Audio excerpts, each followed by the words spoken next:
Wework's expansion comes grinding to a halt. Let's have a look. Hello everyone, Florian Heise here, and welcome to another episode of Heise Says. Got my stein of coffee, and I thought we'd have a look at this article from the Financial Review. Wework's rapid rollout runs out of puff in Australia.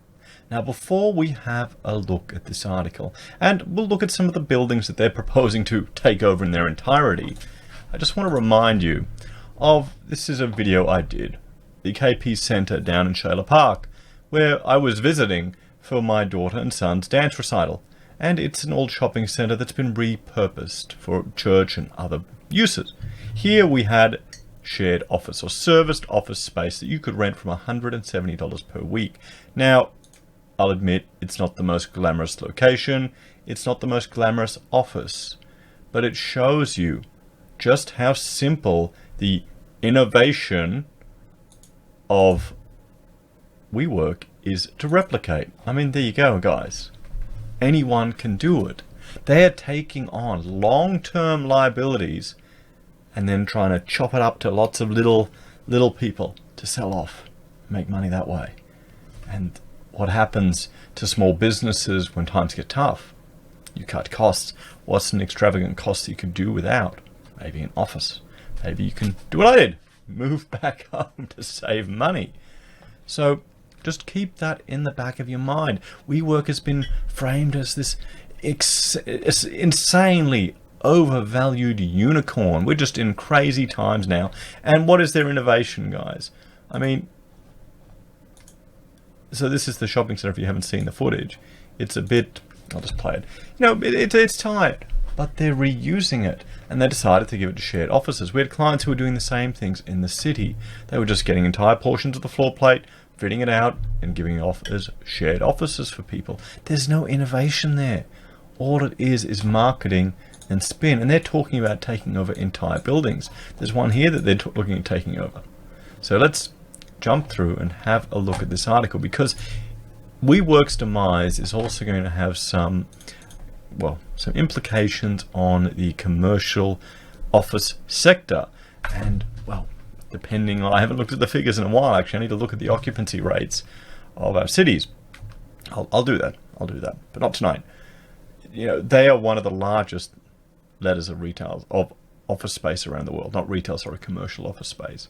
And it's going to be interesting. So, Wework's rapid rollout runs out of puff in Australia. It's the first evidence of the company's global problems infiltrating the Australian market, after the group put all new lease agreements with property owners on ice in an effort to rein in costs.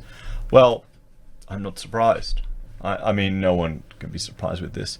Well, let me know in the comments, guys, if any of you are actually using Wework, how you found its experience. I've talked to other business people before who were tempted to look at it, but you know, I don't know. I've had bad experiences with shared office spaces. I don't think I'm a sharer type. Wework's rapid expansion in Australia has ground to a halt, with two significant office leasing deals between the co-working operator and two of the country's biggest landlords now dead in the water. Wework had been set to strike its largest deal yet in Australia, with plans in play since July for the co-working giant to take up 20,000 square metres across an entire tower at 55 Market Street in Sydney CBD, an office building managed by Mirvac on behalf of Chinese sovereign wealth fund Chinese Investment Corporation. So let's jump over here and let's have a look. This is 55 Market Street, and it's not been modelled up, but we'll jump in to Google Street View. I love Google Street View. And there we have. Is the monorail still there, or is it gone? It looks like it's gone. Well, I haven't been to Sydney in a while, guys. So where do we have it? 55. There's 245. Where are we looking at? Come on. I'm not saying 55 Market Street. Let's just... What we'll do is we'll turn off 3D buildings, we'll turn on roads. There's pit, there's market. Okay. So we'll jump over here. You know, I'll get organized. I'll get organized one day. 55 Market. Well, there you go. What the? That building? That entire building. They were going to take this thing. That is insane. A shared office space? Wow. Well. Yeah. I'm stunned. That's huge. That is just huge. Let's jump back. Let me know what you think, guys. Are you shocked that they were trying to take that much on? Is there that much innovation and growth in Sydney? I guess. I mean, if you're going to do it anywhere, you'll do it in Sydney, wouldn't you? But the deal, which had been in doubt for several weeks, has fallen over, and Mervac must now head back to the drawing board to find another tenant to fill the vast space. Well, yeah, you got. I mean, look at the size. Bloody hell. Oh, they just, can you imagine the incentives Mervac would have offered to get them in there, to get them to take the whole building? How much money? How much money Wework would have had to have ploughed in there? Or you reckon Mervac would have paid for the whole fit out? You reckon? What do you think, guys? Let me know what you reckon in the comments, because wow, that's big. That is big. So they're gonna have an interesting time finding someone else to take stock, that much stock. Another big deal that has been in the works, this time in Melbourne with landlord GPT, is also off the table. Wework had been eyeing off ANZ's former headquarters at 100 Queen Street, with plans to take up as much as half of the tower, around 15,000 square metres, but those negotiations have also fallen through according to market sources. So let's jump here, let's have a look at, what is it, 100? I'm still shocked at how big that building is. Wow. 100 Queen Street, Melbourne. And we'll just fly to the other side of the country in Google Earth. You know, when I was an architecture student, I was working for Blythe Neild, and I managed to convince the directors to actually buy some aerial images so we could use them for work and I could use them for uni work. And I remember they were like $100 and we had to get them from the department, and oh wow, kids these days do not know how spoiled they are with this. So here we go. Do we have, yep, here we go, 100 Queen. How big is this one? They're looking at 15,000 square meters here. Wow. It kind of reminds me of the Ghostbusters building. Melbourne in their bloody trees, making it all look too nice. Do you have 3D buildings here in Melbourne? Yep, we do. Let's see how big this one is. Come on, load up. Oh, well, we can look at the mass just of the building there while it loads up, guys. You can see the scale of that building. That's pretty big. That's pretty big for an office sharing company. What is the vacancy rates of commercial stock in Melbourne? You know what? I'm gonna see if I can find this out.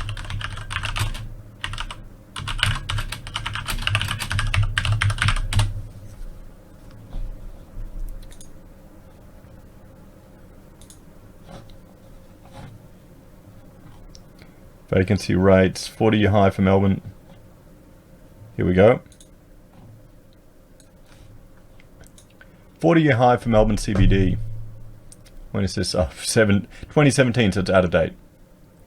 So I'll have to have a look for that. But you can look at the scale of that building, guys.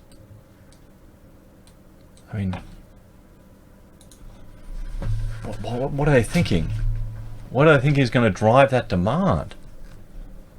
The co-working giant had also mulled its first real estate acquisition in the local market, a historic building at 401 Collins Street, occupied almost entirely by Wework. So 401 Collins Street. Let's have a look at this one.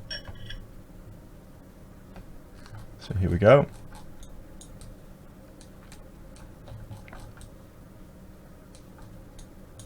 Gotta love the old buildings in Melbourne, don't you? Gotta love them.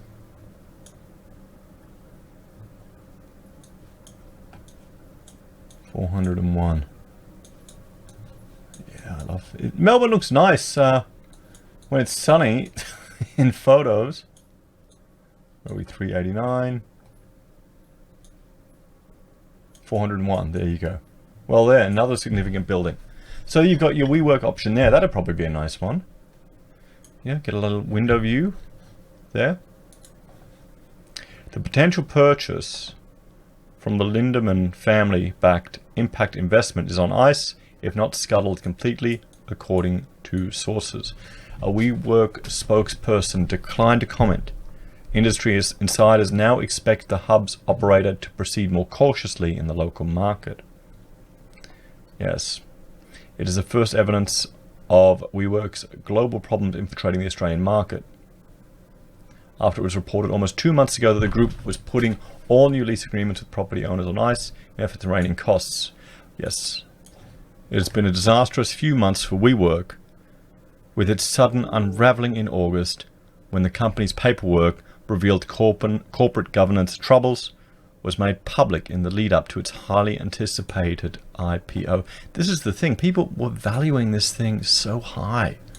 They were valuing it so high. Everyone was pumping it.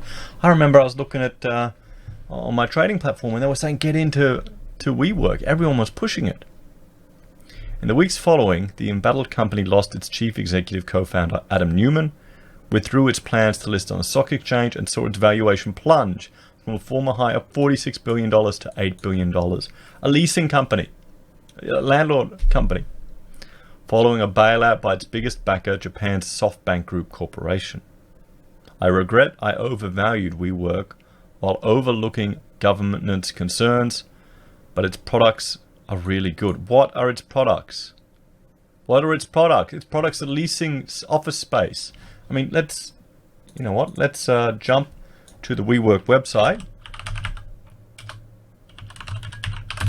I can't say I've ever been there, but let's go and have a look.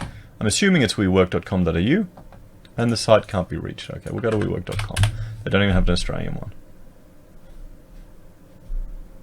So here we go. Revolutionize your workspace. Flexible private offices, co-working spaces, full custom spaces. I mean, how is any of this innovative? This is what one of our clients was doing here in Brisbane. 133 Mary, they were taking entire floor plates, giving custom spaces, custom twists to floor plates for people, renting them out.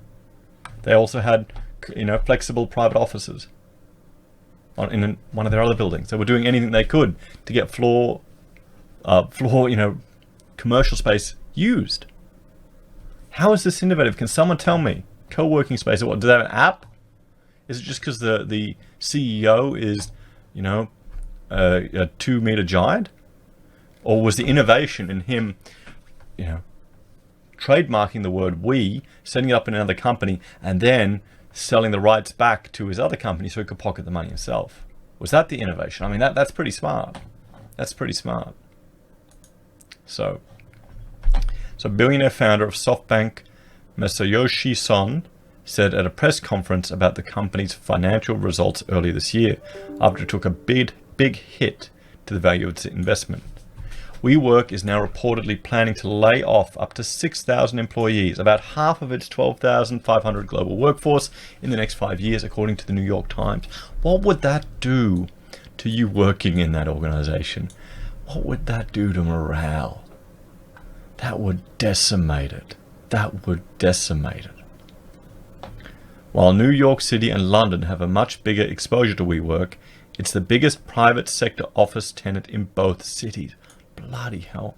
The co-working operator has also expanded its footprint rapidly in Australia's largest CBD market since it arrived on our shores in 2016. I bet you there are a lot of asset owners that were really happy that WeWork arrived. They could get some of this stock that's been sitting. I wonder how empty some of that's been. I mean, if they could get a whole tower, guys, what does that tell you? It has 16 open co-working locations across the country in Sydney, Brisbane, Melbourne and Perth. Over the 2018 calendar year, the company's future lease commitments in Australia had blown out to $920 million, up from $253 million a year earlier, with the almost $1 billion debt not recognised as a liability on its balance sheet. How? How does that work? Well, you know what they were doing. What they're doing. They were just going expand, expand, expand, expand. Say we have this much footprint, IPO, cash out, leave. That's what it seems like. Well, guys, let me know what you think. Where's the innovation in this? Are we going to see more of these unicorns start to fall down? I mean, just the scale of some of the buildings they wanted to take on seems insane. Insane for office sharing location, like a hall tower. Okay. I mean, sure, I wouldn't mind having it there with nice city views. Be great. Commute would kill me though, particularly if you're coming out from the far suburbs. Anyway, guys, thanks for watching. Like, share, and subscribe. Thank you to everyone who joined us for the premiere of our 10,000 subscriber special. If you haven't watched it, go check it out. We announced our latest merchandise where we're making Heise Says pocket squares. So when you go to functions, you can look classy. If you like my content and want to help me produce more, I have a Patreon where you can make a small monthly donation. I also have Amazon and eBay affiliate links where I receive a kickback when you make a purchase. It does not cost you a cent. It's a great way for you to support creators you like on YouTube and social media. Not even just me, guys. If you've got other creators, you need to buy something, go to a creator you know and say, okay, hell, if you don't, Amazon just gets the money, to be honest.